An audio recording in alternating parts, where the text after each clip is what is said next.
proses pemadaman akibat ledakan yang terjadi di salah satu gereja yang ada di Surabaya, Jawa Timur, di mana ledakan ini sempat membuat kerusakan. Beginilah kondisi kaca dua jendela yang berada di ruangan kur dan ruangan imam di Kompleks Gereja Katolik Santo Antonius di Kecamatan Muntilan, Magelang, Jawa Tengah, yang pecah setelah dilempar batu oleh orang tak dikenal pada Sabtu pagi. Sampai intoleransi itu ada, tetapi mestinya daerah itu bisa menyelesaikan ini.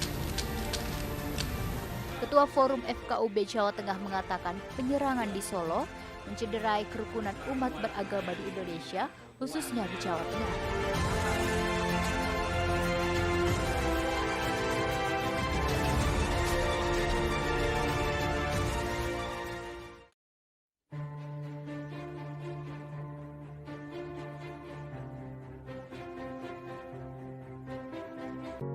Intoleransi adalah sikap seseorang atau sekelompok orang yang tidak menghargai pendapat atau pendirian orang lain yang berbeda dengan dirinya. Dampak dari intoleransi agama.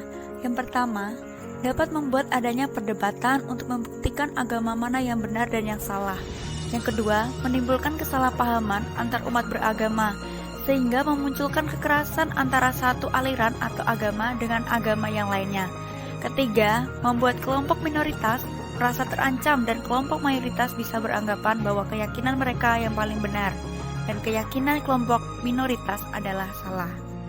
Selanjutnya ada faktor-faktor yang dapat mempengaruhi intoleransi antar umat beragama. Yang pertama, itu adalah faktor dari diri sendiri, berupa pemahaman agama yang dangkal, radikal, dan juga tidak mendalam. Yang kedua adalah pemerintah yang memanfaatkan agama sebagai solusi dari permasalahan politik daripada menggunakan hukum yang ada. Yang ketiga adalah sistem pendidikan yang kebanyakan hanya sebatas mengajarkan pengetahuan terkait keberagaman tanpa mengajarkan pengalaman secara real. Yang terakhir adalah kian menipisnya rasa kebangsaan, kebinekaan, dan juga rendahnya rasa nasionalisme dari setiap individu. Kemudian, cara meningkatkan toleransi antar umat beragama. Yang pertama adalah saling berkunjung di masyarakat agar kita bisa mempelajari hal-hal positif dari agama lain. Yang kedua adalah saling berkunjung bagi para pemuka agama.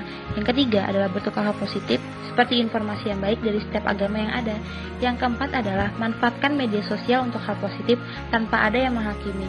Yang kelima, mengundang atau menghadiri perayaan agama lain sebagai tanda kita menghargai keyakinan mereka.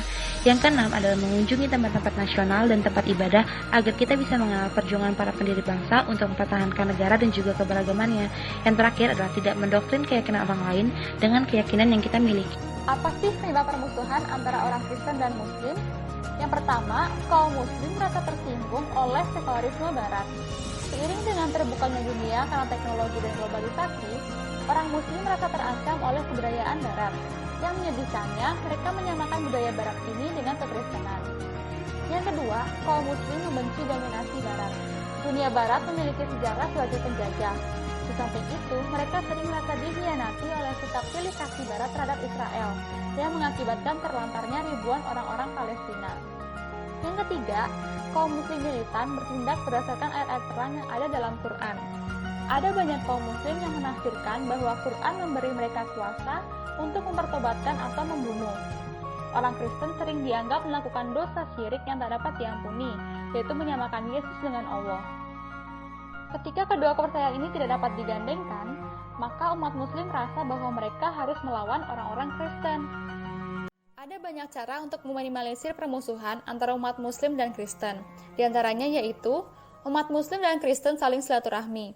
Para pemuka agama Kristen dan Islam saling berkunjung dan bertukar hal-hal yang positif.